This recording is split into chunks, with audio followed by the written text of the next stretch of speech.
Dostlar, bu bilirsiniz nədir? Bu təbiətin dövriyyəsidir. Yəni, burada əslində çox mesaj var. Misal üçün, bugün martın 1-idir. Hava şəraiti zaten bilirsiniz nə vəziyyətdədir. Yəni, qar yağıb, yer ıslaqdır, hətta qar əyməyə başlasa belə. Yəni, bu dəqiqə vəziyyət soyuqdur da, yəni hava soyuqdur. Amma mənim töyləmdə heyvanların peyini qurur. Görürsünüz də bunu. Bu içəridə temperaturunun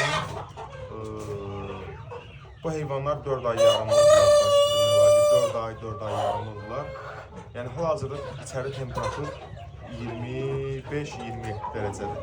Yəni maksimum dərəcədə zaten maksimum 27-dir, minimum isə 20 dərəcədir. Və buna görə heyvanların peyini qurudur və təbii ki, burada təkcə heyvanların peyninin quru olmağının əsas amillərindən biri temperatur deyil. Heyvanların sağlam olmasıdır.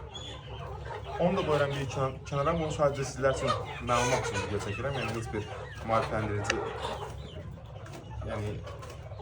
bir video deyil.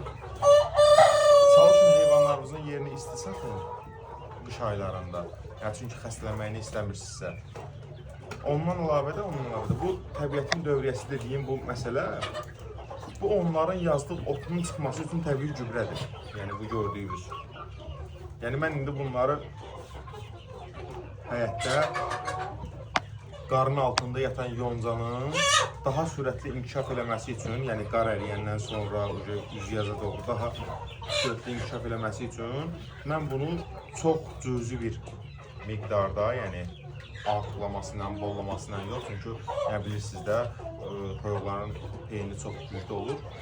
Onların azot əvəzi onların üzərinə səpəcəm ki, yəni qarın üzərinə daha yox səpəcəm ki, inkişaf çox sürətli olsun və inşallah günəş çıxandan sonra, yəni torpaq isinəndən sonra sürətli bir şəkildə yalnızlar boy atsın ki, bu heyvanlar daha da sağlam olsunlar. Çünki yeyilən yaşılıq bunların daha çox sağlam olmalarına gətirib çıxarır. Özünüzə yaxşı baxın.